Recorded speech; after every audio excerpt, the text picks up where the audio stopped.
the lighting good, or do you want it down a little bit? It's okay? Okay, because we can dim it a bit. Okay. So I'm Chelsea Bernhardt. I am with Comforts of Home Care. We're really excited to be a part of this event tonight and introduce the author of the evening, Angela. So Angela Gentile is a specialist in aging who has more than 25 years of experience working with older adults and their families in a variety of capacities. She has worked in private practice, long-term care, home care, healthcare, and nonprofit organizations. She has a bachelor's and master's degree in social work, both from the University of Manitoba, and she is a registered member of the Manitoba College of Social Workers. Angela has written 7 books and has co-authored an app for iOS. She has written hundreds of articles and she thrives on empowering people. Her writing can now be found on many websites and blogs, and she became a first-time self-published author in 2015. She has founded and co-founded many Facebook groups and pages. Angela retired from healthcare in 2021 and is currently building and thriving a private practice. She is a realistic optimist who lives in Winnipeg with her husband Agapito and has 2 adult children and a new daughter-in-law. She is here today to celebrate the launch of her 7th book, Alzheimer's, Dementia, and Memory Loss, a helpful guide for caregivers. So please welcome Angela. Thank you, Chelsea.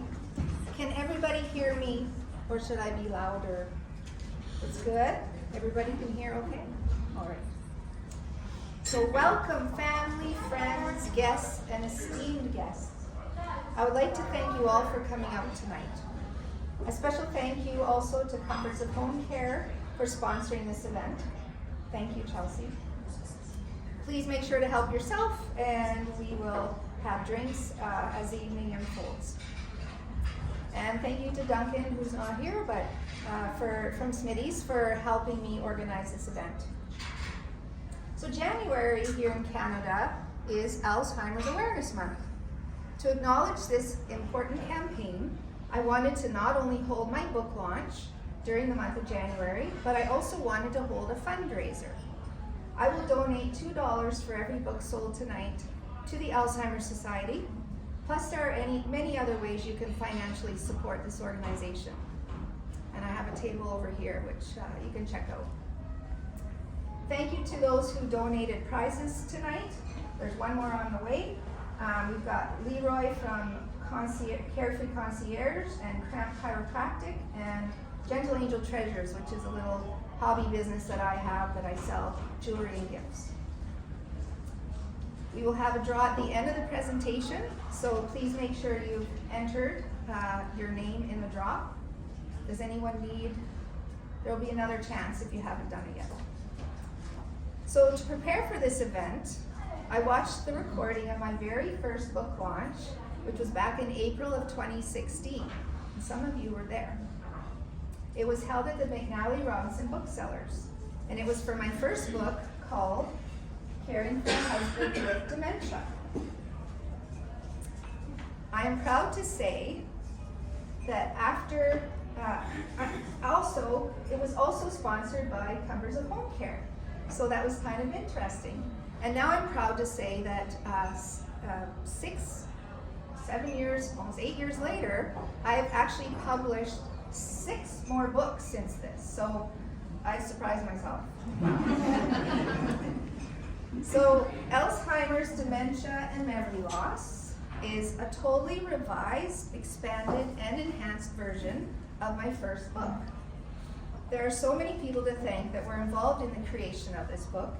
I'm forever grateful to the 8 amazing caregiving wives who shared with me their experiences back in 2015. Their stories and ideas, combined with my knowledge and experience, provided the foundation for both of these books for dementia caregiving. Brent Hoag, a man who has the courage to publicly share his journey of caring for his lovely wife Sally, is a major contributor to this newly released book.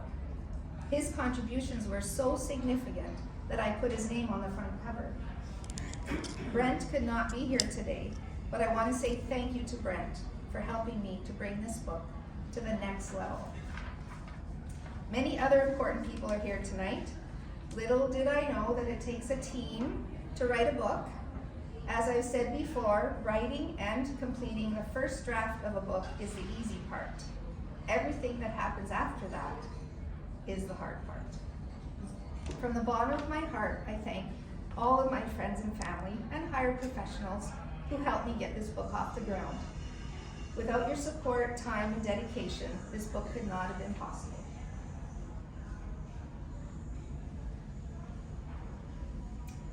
So according to the World Health Organization, dementia is a syndrome, usually of a chronic or progressive nature, in which there is deterioration in cognitive function. In other words, the ability to process thought beyond what might be expected for the normal aging process. It affects memory, thinking, orientation, comprehension, calculation, learning capacity, language, and judgment. Alzheimer's disease accounts for about 2/3 of all cases of dementia. Other forms include, but are not limited to, vascular dementia, Lewy body dementia, Parkinson's disease dementia, or mixed forms such as Alzheimer's and vascular dementia. Currently, over 18,400 Manitobans have Alzheimer's disease or another dementia. This number is growing rapidly, and by 2050, it is expected to reach over 39,100. The World Health Organization reports there are an estimated 10 million people diagnosed each year. As you can imagine, this is a global concern. The person who cares for someone with a cognitive disorder, such as Alzheimer's disease, has been referred to as the hidden patient. Their needs and health often become secondary to that of their ailing loved one. Research also tells us that 40% of caregivers of people living with dementia experience depression. Prevention includes education, self-care, and seeking out appropriate supports. So I would like to ask the same questions that I asked 7 years ago. See if it's changed. So, by show of hands, who knows or knew someone diagnosed with Alzheimer's disease or another related dementia? That's almost everybody. Wow. And who feels they have a good understanding of what dementia is? Okay, so maybe a third, okay. And who has read a book or done research on what dementia is? Okay, so about a third again. And who has a really good understanding of how rewarding yet difficult it can be to care for someone who has dementia? Okay, so about a third to half. As we can see, most of us have been affected by dementia in some way. Unfortunately, this problem isn't going away. I chose to learn and share more about this subject as it has the potential to affect all of us at some point, whether personally or as a caregiver. In fact, it is predicted that as the baby boomer generation ages, there's going to be a lot more people living with dementia and a lot more people needing help being cared for. My interest includes not only caring for the person with dementia, but equally important, caring for the caregiver.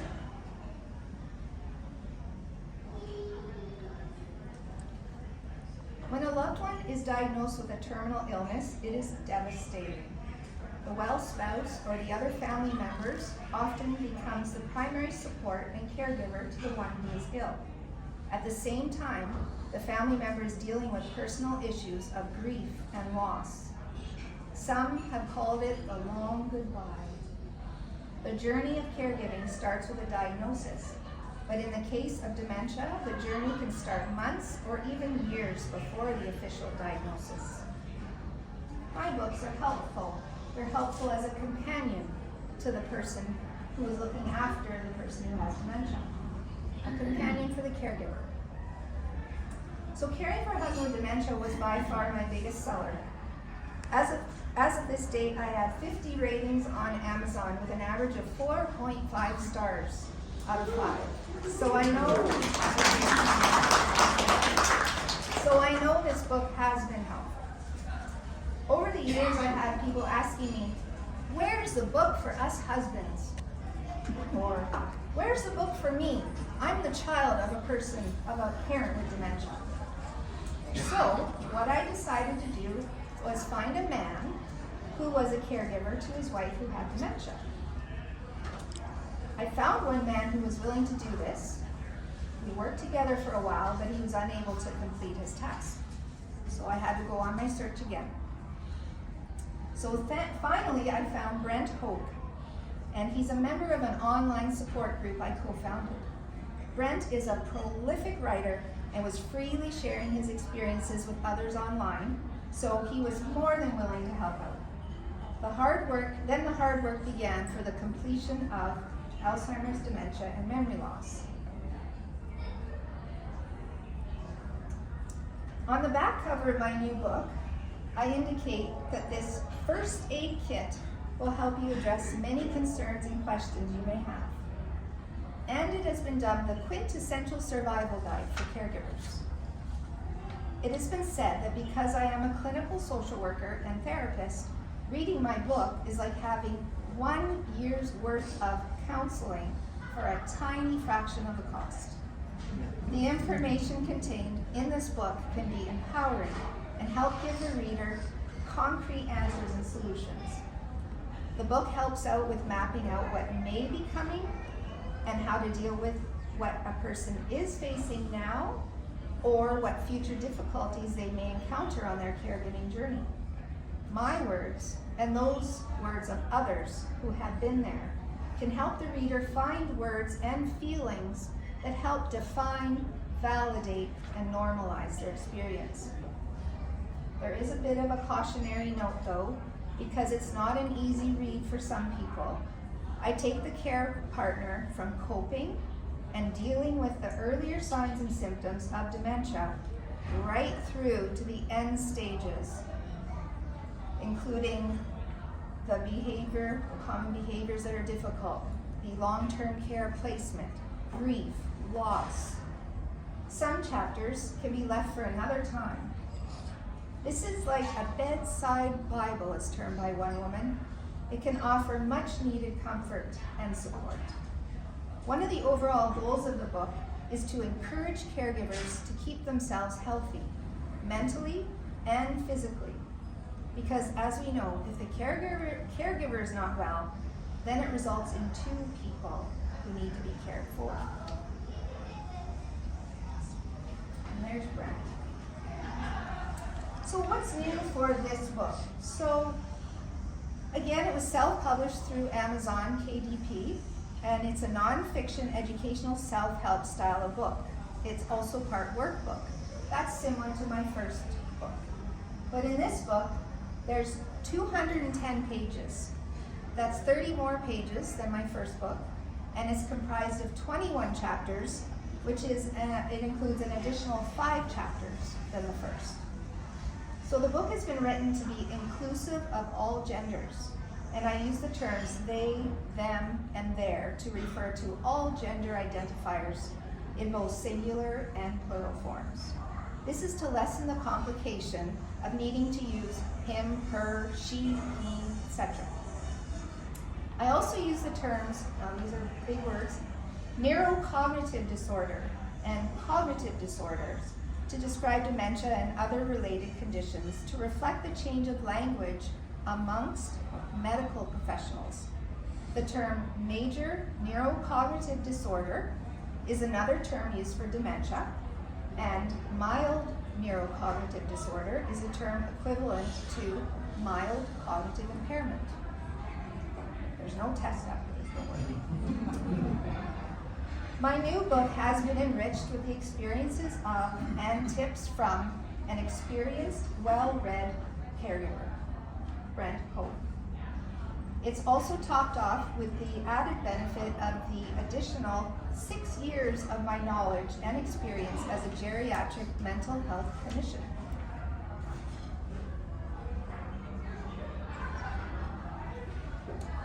So the book is divided into 4 parts. There is information about dementia, including diagnosis and the stages of dementia. And for the caregiver, there are many topics around emotional considerations and practical tips. Part 4 has some special considerations. It is written with the Canadian caregiver in mind, but there is enough information to satisfy the American and UK reader, and possibly those from other parts of the world. I've included information on the necessary and often neglected aspects of self-care for the caregiver and advice on how to avoid caregiver burnout. In the chapter called A New Way of Communicating, I introduce externalizing dementia. Externalizing a problem is a concept I learned from narrative therapy training. Applying it to the problem of dementia is helpful to some caregivers. It is the dementia that's the problem, not the person. I also draw on the concept of therapeutic lying, or therapeutic reasoning, as defined by dementia consultant and educator Karen Terrell. Therapeutic reasoning is a communication approach used by the caregivers in which they get into the reality of the person with dementia in order to have a positive benefit for all concerned. Some people feel that in order to keep the peace, little white lies can help the situation. Learning how to improv can help alleviate confusion and agitation. There must be some fun going on. There are short chapters on the difficult aspects of long-term care, as well as abuse and neglect. The confusing but important aspects of when to consult a physician and financial and legal matters are also discussed. In part 3, Coping with Difficult Behaviors, it's comprised of a whopping 45 pages, providing the caregiver with information, tips, and possible solutions to dealing with 25 difficult yet common behaviors seen in dementia. The special considerations in part 4 of the book include chapters on delirium, drinking, driving, and doggy dementia. Bless you. Yes, dogs and cats can get dementia too. I cared for my late dog Rocky, who had what I lovingly referred to as doggy dementia. At the end of many of the chapters, I provide space for the caregiver to write down answers to some of the questions I ask them to reflect upon. Some prefer to use a separate notebook or journal. Others leave the answers there in the book for other family members to read and to consider.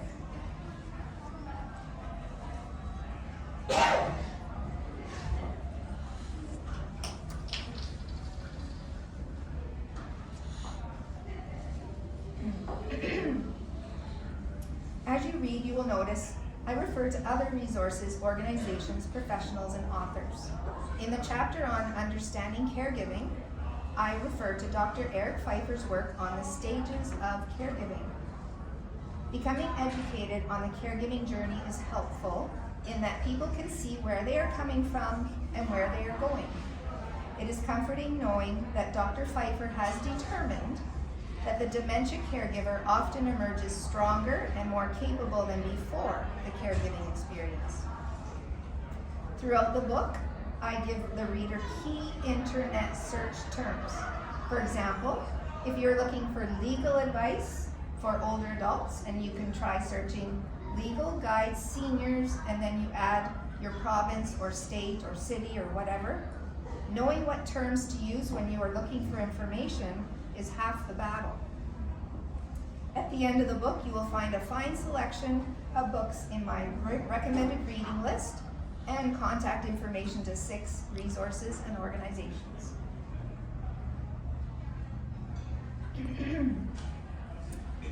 So when I had Brent Hoag, the major contributor, review my first book, he noted that I had failed to mention humor as a coping mechanism. I asked him if he wanted to write a chapter concerning humor for my new book, and he did. He shared his thoughts and beliefs on how humor can help people cope with sometimes embarrassing or frustrating situations one can find themselves in. Here's one of the stories he shares. It's on page 70, which involves his lovely wife, Sally. There's Sally. It's called, "Oh No, Please Sally, Don't Say That." My wife, when her Alzheimer's disease was in stage 6 and sadly racing towards stage 7, introduced me to a new Alzheimer's disease-derived expression. Sally first thankfully said this to me privately. It only took me a New York minute to be able to successfully understand and interpret it. It simply translated that Sally was very tired. Fair enough. Even though my dear wife had very little memory left any longer, my initial response to her was instinctively, "Okay, Sally, but you should not say that out loud." So far, so good. Thank you. However, as we all know, I was more or less kidding myself in that regard. Then the inevitable finally happened. We were exiting our favorite restaurant in Vancouver, BC, after our having had a lovely and private, safe distance COVID dinner. As we walked outside, the hostess said, "Have a nice evening." Lined up, waiting their turn to go in, were approximately 10 people. My wife was understandably tired, and sundowning had taken over. Then it happened. Sally said in a loud voice, "Brent, all I want to do is go home and get naked."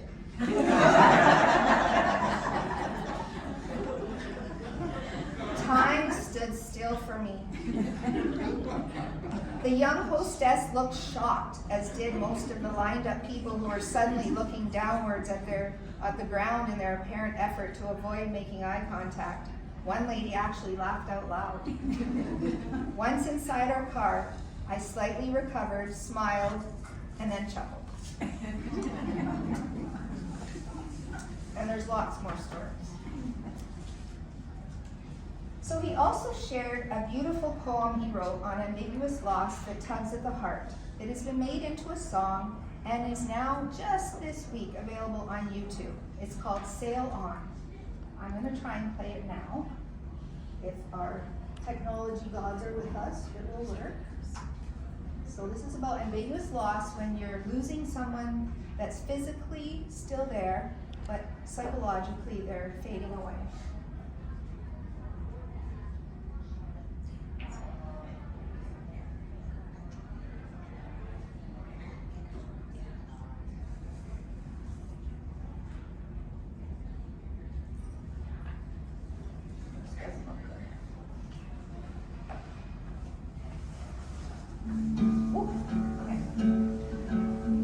Dedicated to Sally.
situation.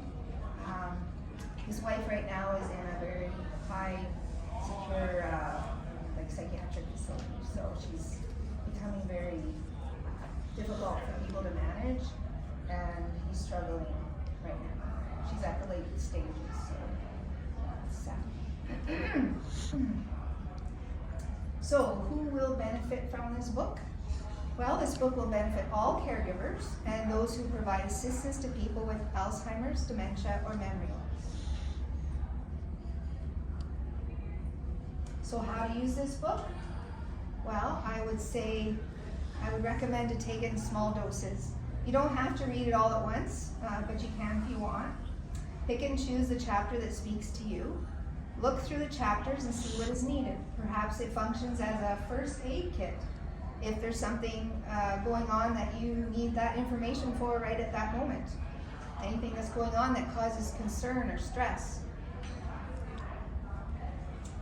Some consider it a type of reference guide, with particular chapters being referred to as a situation or need arises. It's meant to help you plan ahead and be prepared. Everyone can relate to and benefit from the chapters such as personal power grid, self-esteem, asking for help. Brent's chapter called Lighten Up, Humor as a Coping Strategy offers a much less talked about coping strategy that just may get you laughing out loud.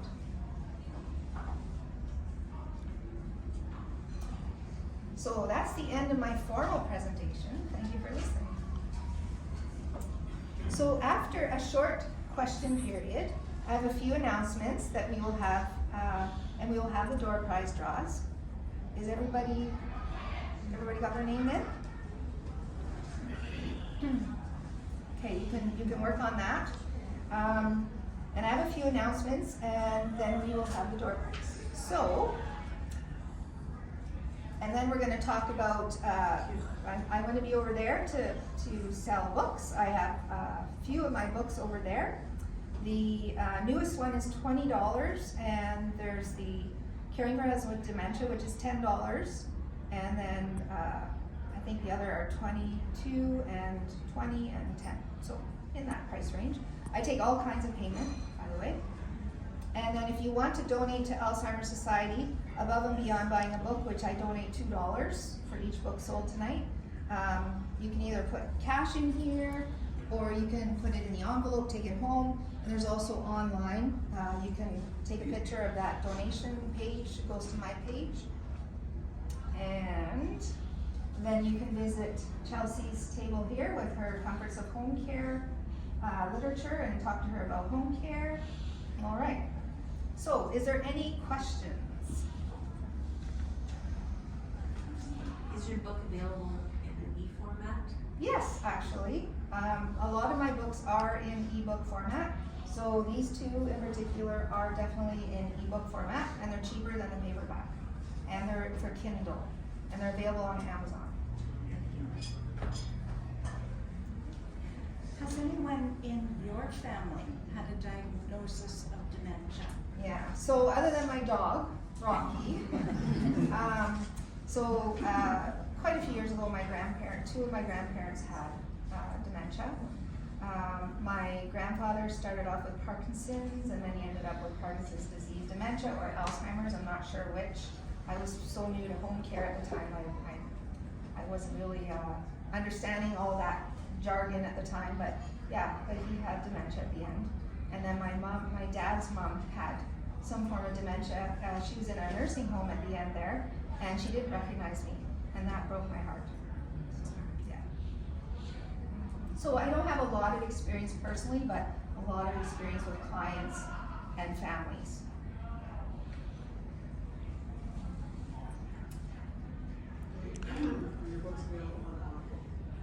In audiobook? Audible, no. No, sorry, I have not done any on Audible.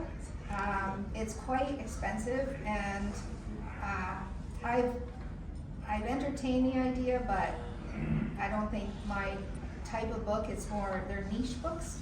It wouldn't really be financially beneficial, but I wish I could. I have had 2 people ask me, including you. When someone is entering, that they're on that final journey, and then they start in their last year of life, they start showing signs of memory loss, but also of living in the past, of thinking that's where they are. Is that a form of dementia, or is that just that final journey, that last year of their life? So if the person is not in the present moment and you can't really get them orientated to what's going on around them, like if they keep thinking like, where's my mom, and maybe their mother's been passed for 30 years, then that is definitely a big sign of possible dementia. So if they're not being able to live in the present moment, it could be a sign of something that needs to be looked at. Oh, I'm kind of thinking about my dad. He was 99 and a half when he passed away, and especially the last 6 months of his life, he was reliving he was a war veteran, and he was reliving his time in the war. And there were times that we couldn't pull him up, especially in the last And there weeks. also could be PTSD in there too. Oh yeah. So yeah, those things kind of bubble up at the end of life, right? Yeah. So it could be PTSD or some dementia. Yeah. Okay, thank you. But 99 and a half, hey, Yeah. that's great.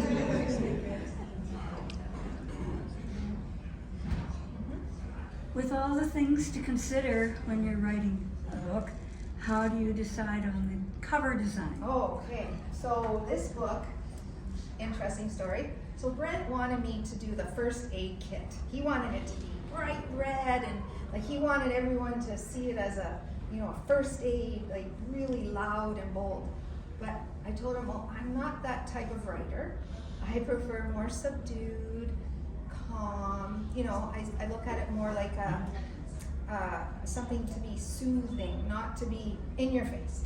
So Brent and I had a good chat about that. I did bring in the first aid theme on Brent's behalf. For this one, I looked at Canva. Canva is an online program that has lots of different templates for social media. And I saw this design, and there's a different color, and there's different things about it, but I pulled that out, that idea from there. And then this is the forget-me-not. So I wanted the forget-me-nots on there for the Alzheimer Society and people who are, suffering with dementia and their caregivers. Forget-me-not seems to be like a nice little symbol of hope and don't forget me, And yeah, the blue, my last book, Flourish or Fade, was also blue. I actually published this when it came out quietly during COVID. So I want to give it a little bit of airtime.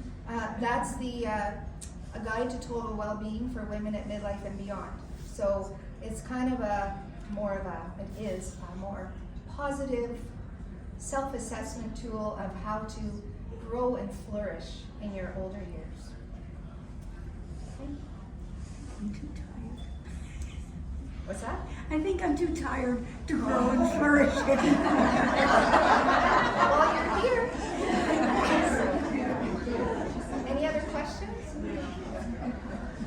Your counseling services covered by Blue Cross or some sort of extended health care? Yes, so I'm recognized as a clinical social worker, and most of the insurance companies do recognize me. I haven't had anybody refused yet. So Blue Cross, Sun Life, I'm thinking of all the, I even have the Veterans Affairs, NIHB, the National Non-Insured Health Services Branch for Indigenous people.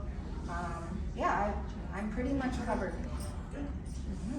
For your counseling, do you do children and families, or? No, I focus mainly on older adults and their families. I do take younger couples if they're in the 30s, 40s, 50s. What about young adults? I try to avoid that. It's not my forte. There's people that do a better job at that. Thank you. Where's your office? I have an office at 11 Evergreen Place in Osmer Village. I go there on Tuesdays.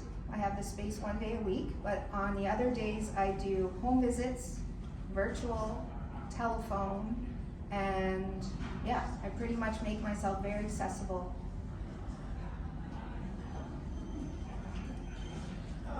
suggest to a friend who's burnt out and disillusioned with the healthcare system? What should be your first step? Wow.